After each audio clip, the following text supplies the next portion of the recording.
Jadi hari ini kita akan membahas simulation Vorlesung 3. Ini upload Vorlesung nggak penting, Flipspill juga nggak penting. Nah, ini untuk sekedar mengingat dari Vorlesung yang sebelumnya, yaitu tentang Brunel model ya, ohne Überlauf. Jadi tanpa ini kan tadi ini tanpa, jadi cuma dari sini terus keluar gini, dia nggak keluar lewat atas, jadi ohne Überlauf ya. Terus Umgebung ini apa namanya, skemanya ya. Jadi Umgebung, terus di sini ada Schnittgrößen. Schnittgrößen adalah besaran yang membatasi sistem dengan lingkungan. Terus ini sistemnya ya, jadi ada juga Speichergrößen, ada juga Anfangwert dan parameter. Oke, terus Verhaltenbeschreibung, jadi perilakunya bisa dirumuskan dengan seperti ini. Nah, mungkin kalau kalian lihat dari folien sebelumnya, ininya agak beda ya. Nah, di sini udah aku tulis turunan dari H terhadap T itu bisa kalian rumuskan juga seperti ds per dt, karena kan S ini jarak ini kan satuannya juga meter atau sentimeter lah apapun itu. Terus H ini tinggi, satuannya juga sama gitu loh, mau H entah mau S, jadi satuannya sama, makanya dia turunan H terhadap T sudah pasti kecepatan juga. That's why, nah kecepatan sendiri itu bisa dirumuskan dengan volume Strom dibagi A, itu kalian bisa lihat di volume sebelumnya juga. Makanya itu rumusnya dirubah jadi ini. Nah, ini sendiri itu sebenarnya adalah Qaus, oke? Cuma karena di sini udah tulis Qaus sama dengan S di akar 2 GHT, makanya sini langsung pindah ke sini. Terus ini Anfangswertnya. Nah, terus sekarang next stepnya apa? Next stepnya adalah Aggregation, yaitu from Brunnen zur Brunnen Cascade. Brunnen Cascade adalah ini. Jadi runtuhan yang bertingkat, jadi dari sini, terus dia ke sini, terus dia ke sini, dan bior. Nah, ini bisa kalian lihat di gambarnya bahwa memang di sininya memang ada 3 tingkat ya, 1, 2, 3. Di sini juga ada nih, tingkatan 1, tingkatan 2, tingkatan 3. Atau enggak tingkatan 1, tingkatan 2, tingkatan 3. Oke? Jadi memang ada 3 tingkatan. Nah, nih, sebelumnya kan cuma semacam Wasserbecken gitu kan.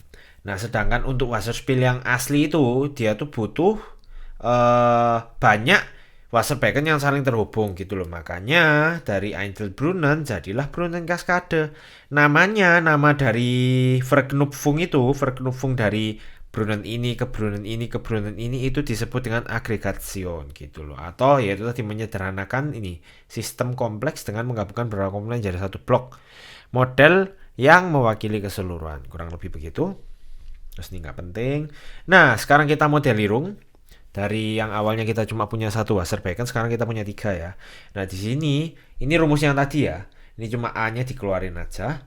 Terus I di sini adalah indeks dari Brunnen keberapanya. Nah, di sini bisa dilihat bahwa rumus untuk volume Strom yang keluar itu bisa dirumuskan dengan ini. Ini juga sama kayak rumus yang ini tadi, sama persis plug. Cuma bedanya ini dikasih indeks lah ya, SI terus 2 GHIT. Nah, terus bisa kalian lihat di sini bahwa QAin 3 itu sama dengan QAus 2. Ini udah aku tandain ya, merah sama merah. Terus ini QAin 2 sama dengan QAus 1, ini juga sama. Ya begitulah. Terus QAin 1 ini ininya itu bisa kita rumuskan atau bisa kita tulis fungsi dengan fungsi UT. Nah, UT sendiri ini pekan, dikasih tahu di soal pasti, oke? Terus untuk keluarnya ini kan nggak ada nih di rumus. Sorry, bukan di rumus. Di persamaan, di diferensial Gleichungnya ini kan nggak ada Qaus sama Qain, makanya di sini tulis ekstra Qain itu UT, sedangkan YT itu Qaus 3. Nah, di sini bisa kalian lihat ada 3 diferensial Gleichung. Ein pro Brunnen berarti ya memang ada 1, 2, 3. Jadi satu Brunnen ini satu diferensial Gleichung. Terus ada juga 3 physikalische Speicher. Nah, ini juga ada, memang ada H1, H2, H3. Terus juga 3 Anfangsbedingung, yaitu HI 0, yaitu tinggi awalnya ini. Ini biasanya udah pasti diketahui di soal ya, Anfangsbedingungnya, oke? Terus ada juga ya ini yang tadi kan extend for Gegebener itu yang diketahui, yaitu Eingangnya, masuknya ini loh. UT itu Zulauf dari Q1. Jadi ini tuh diketahui pasti. Terus sich einstellende Ausgang, ini Ausgang yang harus kita cari yaitu YT, yaitu Ablauf keluarnya di sini, oke? Terus sudah, ini sekarang Lösbarkeit und Freiheitsgrade. Nah, di sini bisa kalian lihat, bisa kalian ubah karena kan tadi ada HI kan, HI. Nah, ini bisa kalian rubah menjadi matriks. yaitu untuk Speichergröße XT sendiri itu untuk Speichergröße-nya ya. Itu H1, H2, H3 berdasarkan waktu, terus ini ditranspos jangan lupa. Terus juga untuk external Eingangnya yang dikasih tahu di soal, ada untuk inputnya yaitu UT, ini juga sama ditranspos, dan parameter ini kan apa ya, ini konstanta yang tidak akan berubah nilainya. Kayak contoh G kan 9,81 tidak akan berubah kecuali ada di soal disuruh diganti, bisa jadi. Cuma ini nggak akan berubah, maksudnya nggak akan apa ya, nggak akan berubah dengan waktu. Kalau ini kan kalian lihat, ini semua kan fungsi waktu nih. Ada T, ini kan semua fungsi waktu, sedangkan ini dia tidak akan berubah. Nah, untuk SI sendiri adalah luas dari upload, jadi luas dari ininya. Itu SI, sedangkan AI itu luas dari Brunennya ini. Oke? Luas dari tabungnya. Nah, terus bisa kalian lihat ini adalah diferensial Grahung untuk Brunennya masing-masing. Untuk Brunen 1 bisa kalian lihat 1/A Q1 dikurangin Qaus. Nah, Qausnya sendiri tadi dirumuskan dengan ini kan, kalau kalian scroll lagi di atas. Terus itu juga berlaku untuk Brunen 2 nih, Brunen 2. Ini dan ini dia sama karena Qaus 1 sama dengan Qain 2. Jadi ini Qain 2 sama dengan Qaus 1 dikurangin Qaus 2. Nah, ini tapi juga sama untuk Brunen 3-nya. 2 ini sama dikurangin Qaus 3. Begitu guys ya. Nah, sekarang ini pertanyaannya. Bagaimana jika H1 dan Qn sini ditukar gitu loh. Terus nyelesainnya gimana gitu loh. Nah, makanya di sini dibahas ada yang namanya Freiheitsgrade Stationäre System. Freiheitsgrade adalah nilai bebas yang bisa dipilih tanpa melanggar batasan. Jadi, ini kan kalau kalian lihat nih ada sebuah fungsi nih. Gitu loh. Fungsi, terus ini juga fungsi terhadap waktu. Kalau nilainya ditukar gimana gitu loh. Karena kan ini fungsi terhadap waktu. Apakah nilainya boleh bebas atau enggak? Nah, pertanyaannya itu. Nah, di sini dijelaskan bahwa ini semua ini merupakan Nichtlineare Stationäre System. Salah. Jadi misal nih diberikan Nichtlineare Stationäre System dengan bentuk seperti ini. Maka X itu merupakan vektor dengan domainnya ini. Jadi dia bilangan R pangkat nx. Jadi dia tuh vektor yang n1, n2 sampai nx. Sedangkan D sendiri itu vektor dengan n1, n2 bla bla bla sampai nd. Dan rumus f ini, fungsi f ini memetakan hasilnya itu Rnx kreuz Rnd ke Rnx. Jadi X kreuz D, hasilnya tapi Rnx. Nah, di sini D adalah Freiheitsgrade. Kenapa? Karena kan ini kan Rnx di kreuz dengan Rnd, hasilnya Rnx. Berarti kan ini kalian mau pilih bebas apapun selama hasilnya Rnx egal kan. Makanya itu D di sini adalah Freiheitsgrade dari Nd di stationäre model yang ini gitu loh. Tapi D ini juga harus diberikan gitu loh, karena kalau enggak dia tidak akan bisa dikerjakan, intinya gitulah ya. Nah, D sendiri ini apa sih? D sendiri ini dia itu mencakup parameter P dan konstante Eingangsgrößen. Jadi pemasukan Eingangsgröße yang konstan di dynamische System, oke? Terus bla bla bla bla. Ya itu intinya Freiheitsgrade-nya itu dipilih egal selama lösbar, oke? Jadi nih jadi intinya pemilihan yang lain untuk x bla bla bla bla itu pokok mungkin selama lösbar. Intinya ini harus lösbar, oke? Harus bisa diselesaikan. Nah, sekarang kita lihat Freiheitsgrade dari dynamische System. Kan tadi stationäre System. Stationäre System adalah sistem yang tidak terkait dengan waktu. Jadi dia Zeit invariant. Sedangkan Freiheitsgrade untuk dynamische System sendiri adalah sistem yang berubah terhadap waktu. Ini penting ya. Dan bisa digambarkan dengan persamaan diferensial. Jadi dia bisa dirumuskan dengan diferensial Gleichung. Nah, Freiheitsgrade mana yang dipunyai sama dynamische System? Jadi dynamische System sendiri bisa dirumuskan dengan ini. Karena seperti yang dibilang tadi, dia bisa digambarkan dengan persamaan diferensial. Ini buat kalian yang nggak paham ya. Ini kenapa XT turunan dari XT. Karena seperti yang aku bilang tadi, dH per dt itu bisa sama dengan ds per dt kalau di fisika, atau yaitu dx per dt. Nah, dx per dt sendiri ini kan x aksen, x ya x titik itu pokok namanya. Nah, x titik sendiri itu dirumuskan dengan f bla bla bla bla bla bla bla bla, sedangkan y-nya ini dirumuskan dengan h bla bla bla bla bla bla bla bla dengan anfangs bedingungnya ini.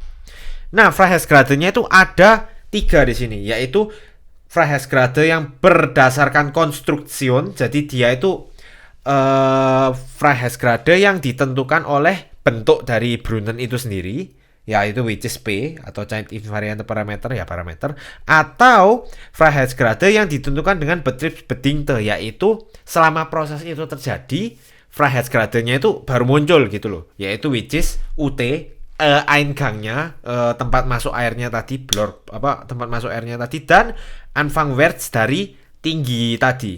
Jadi ini UT ini yaitu tadi nilai masuknya atau Q ein 1, sedangkan XO ini H0 HI,0. Oke? Nah, ini adalah Freiheitsgrade yang kita punya di dynamischer System. Kurang lebih begitu. Terus sekarang kita masuk ke yang namanya Zustandsraumdarstellung. Dia ini apa sih? Gitu loh. Ini Definition der Nichtlinearen. Jadi ini yang nicht linear ya. Nichtlinearen Zustandsraumdarstellung adalah nggak ada ding, ini cuma Zustandsraumdarstellung. Itu adalah sebuah sistem dari differential Gleichung yang eksplisit. Jadi differential Gleichung erste Ordnung yang eksplisit, dan differential Gleichung ini itu menghubungkan Zustände X, Eingangsgrößen U, dan parameter P. Oke?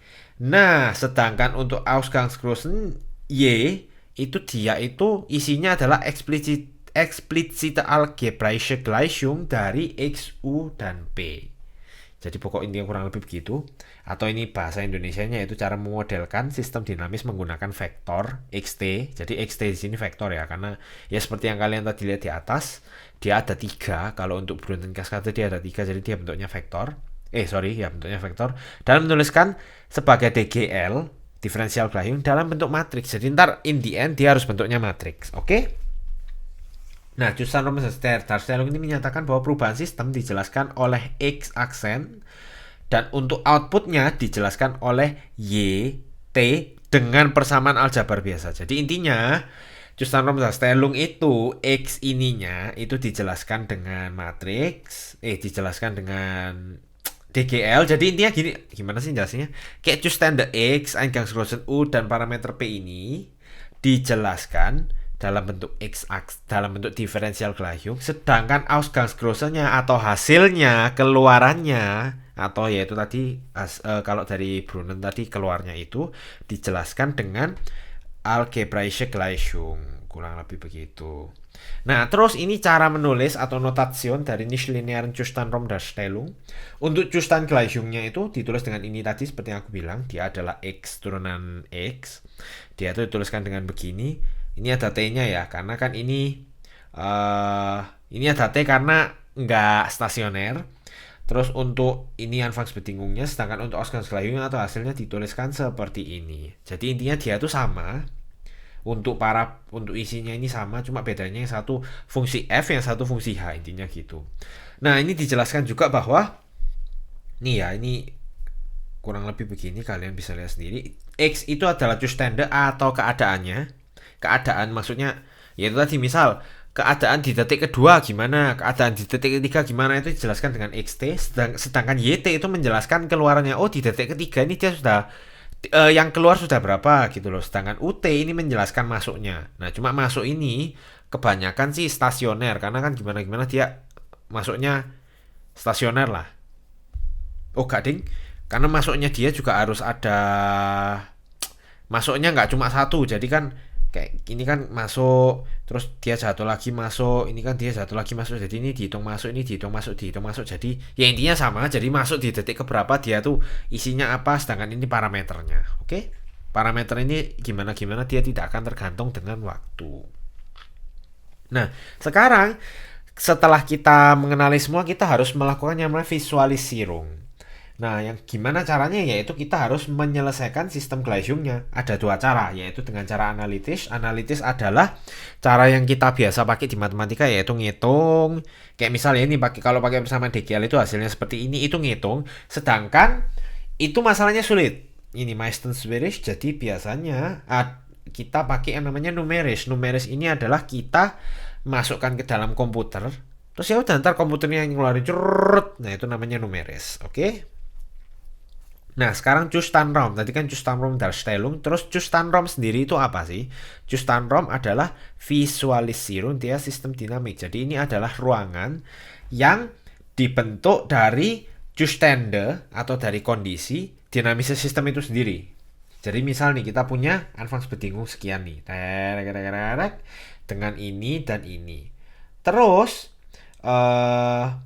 hasilnya ketika kita menghitung, ketika kita simulasikan tadi, dimasukkan kita visualisasikan, itu dia akan muncul di Zustanraum. Jadi hasilnya itu namanya Zustanraum. Begitu. Zustanraum. Nah, Zustanraum ini visualisierung. Apa sih? Jadi visualisierung ini akan susah kalau di atas 3 dimensi. Terus Zustand ya. Nah, untuk T yang terus naik. Jadi kan T-nya itu kan naik terus. Namanya juga waktu kan dia berjalan terus. Nah, karena T-nya naik terus, XT ini akan membentuk yang namanya band kurve atau trajektori. Trajektori adalah jejak yang dilalui oleh keadaan sistem dalam Zustanraum. Jadi ini seperti ini. Kan X0, X1, X2, X3, X4 sampai bla bla bla bla dia akan terus maju kan. Nah, jejaknya ini namanya trajektori. Nah, kalau sudah seperti ini, T ini tidak lagi eksplisit, yaitu tidak eksplisit di sini artinya seperti ini. Jadi X turunan X terhadap T itu jadi min 2 dikali XT. Jadi dia di dalam ininya ada fungsinya lagi. Jadi di dalam fungsi ada fungsi. Sedangkan kalau eksplisit itu seperti ini. XT sama dengan 3T plus 5. Jadi fungsi X terhadap T itu langsung T-nya muncul. Sedangkan ini itu kita butuh fungsi fungsi atasnya dulu. Jadi ini semacam DGL lah intinya gitu. Nah, terus trajektori von autonomen system. Autonomen system ini apa? Dia adalah sistem dinamis yang perubahannya tidak tergantung langsung oleh waktu. Oke. Therefore, sich nicht für einzelne verschiedene. Oke, ntar ini nggak penting. Nah, jadi untuk Modellierung di sini ada 1, 2, 3, 4, 5. Yang penting yaitu Eingangsgröße, Ausgangsgröße, Zustände, Anfangswerte, Parameter, dan Konstante. Nah, ini detailnya kurang lebih seperti ini. Jadi dari sini ini kalau kalian scroll atas lagi tadi kan bentuknya kurang lebih seperti ini, sama dia dirubah jadi seperti ini. Yaitu ini diganti jadi apa sih namanya? Vektor, ini juga diganti jadi vektor. Terus sama dia dari sini dirubah jadi ini. Ya seperti yang aku tadi bilang DH per DT itu kurang lebih sama dengan DX per DT untuk batasnya T.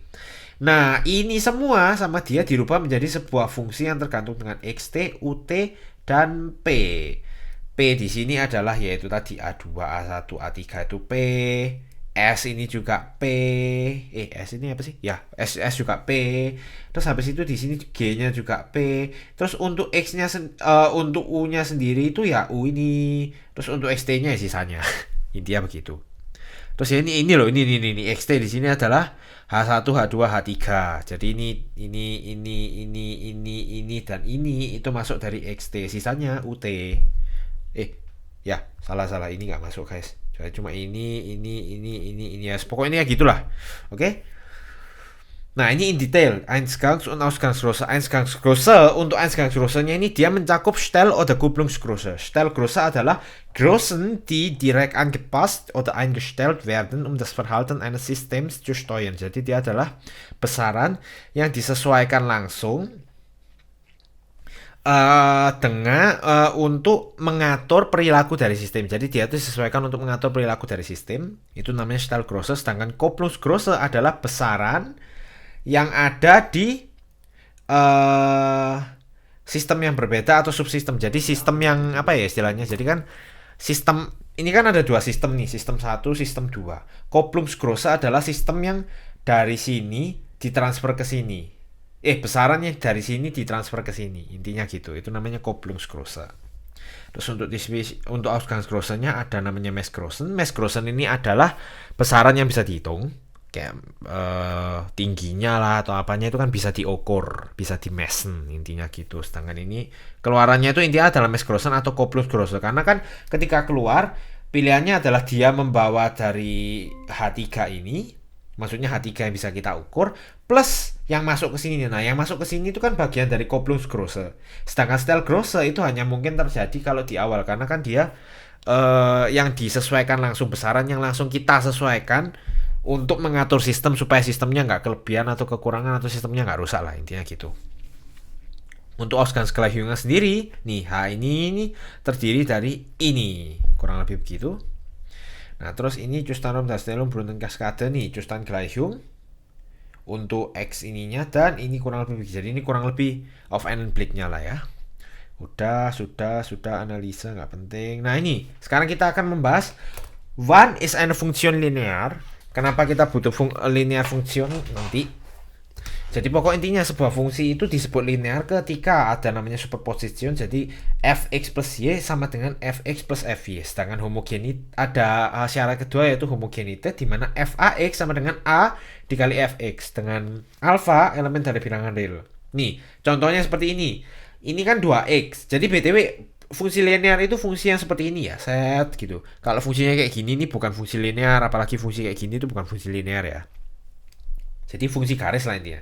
Kalau ini, nah ini kan jelas garis nih, 2x. Makanya ketika dipisah dia menjadi 2x plus 2y, fx plus fy, benar kan? Terus ketika ini dilakukan seperti ini dia juga bisa begini, dan ini benar. Nah, tapi kalau ini udah jelas kan, x kuadrat kan kurang lebih kayak gini. Nah, ini udah pasti bukan linear, oke? Terus linear Zustanraum-Darstellung. Nah, kenapa sih harus linear? Karena linear ini adalah cara paling sederhana untuk menyelesaikan masalahnya. Nah, karena ketika kita dapat seperti ini, dapat sistem aslinya itu pasti niche linear, oke? Makanya ini kita harus melakukan yang namanya Spezialisierung atau menyederhanakan atau melinearkan. Jadi bentuk dari yang niche linear itu seperti ini kan bentuk yang kita lihat dari tadi di atas. Kita harus rubah seperti ini.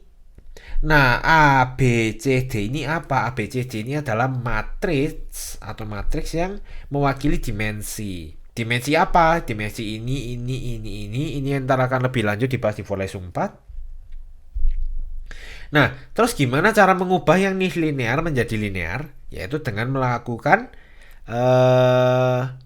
Taylor Polynom, pakai Taylor-Rayleigh ya. Nah, sekarang kita bahas ulang lagi Taylor-Rayleigh ini apa. Ini sudah pernah dibahas di Homa 1-2. Jadi Taylor-Rayleigh itu adalah pendekatan untuk fungsi ini, misal untuk fungsi yang nggak linear di sebuah titik tertentu. Jadi misal nah ini nih, misal fungsinya seperti ini. Nah, di titik ini kan bisa didekati dengan garis hijau ini, bener nggak? Makanya itu fungsi dari Taylor and Wiklund. Makanya dia tetap harus dipilih satu titik. Kalau di sini titiknya dilambangkan dengan S garis ya. Jadi S garis ini dilambangkan dengan titiknya. Nah, kurang lebih rumus dari Taylor-Rayleigh seperti ini, yaitu untuk ini terus turunan pertama, turunan kedua dikali 1/2 faktorial, bla bla bla, intinya gitu. Nah, ini kurang lebih seperti ini yang aku jelaskan. Terus ini yang paling penting, fungsi yang tidak bisa diturunkan itu tidak bisa dilinearisasikan juga. Jadi contohnya seperti ini, yaitu ini itu kan berarti fungsinya set. Nah, ini gak mungkin bisa didekati gitu loh. Jadi intinya gitulah kurang lebih. Terus, nah ini dikasih contoh ya. Misal ada sebuah fungsi seperti ini.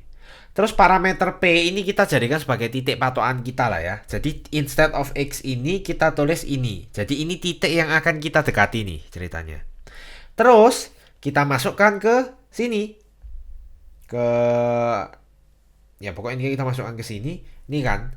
Kalau kita beracu kepada rumus yang tadi, rumusnya Taylor-Rayleigh, untuk QS sendiri kan bla bla bla bla ini. Nah, ini kurang lebih seperti ini. Ini adalah rumus, ini adalah nilai yang mendekati titik P ini. Terus ini adalah nilai turunan-turunannya tadi kan, turunan pertama dikali ini dikurangi ini. Terus turunan pertama dari F terhadap U, ini turunan parsial ya BTW. Jadi kan karena F-nya ada XP dan UP, jadi harus dicetot, terus cetot, intinya gitu. Terus ada namanya resglide, karena seperti yang kalian lihat tadi di sini ada plus R. R-nya ini restnya ya, sisanya. Itu juga berlaku sama dengan H. Jadi ini adalah dari sini. Terus habis itu ini itu turunannya terhadap X, ini turunannya terhadap Y, dan ini restnya. Oke? Terus kalau misalnya kita ambil apa deltanya atau selisihnya, keluarlah seperti ini yang bisa kita rumuskan pada akhirnya bisa kita rumuskan menjadi seperti ini, dan ini adalah A, ini adalah B, ini adalah C, dan ini adalah D. Sehingga menghasilkan gelar jadilah seperti ini. Nah, ini kalau kalian lihat mirip dengan apa sih namanya? Jacobi matrix ya? Nggak tahu lah, lupa. Terus ya udah, pokoknya intinya sekarang ini adalah classificierung, jadi kurang lebih ada yang kita sudah belajar tadi adalah yang nih linear dan yang linear. Terus selain itu kita juga ada yang child variant dan child invariant. Child invariant ini yang stasioner, child variant ini yang dinamis. Kurang lebih seperti itu. Terus ini dari yang sini, dari yang nih linear untuk dilinearkan yaitu melalui Taylor and Wicklow. Oke? Jadi ya sudah. Sekian dulu untuk full lesson kali ini.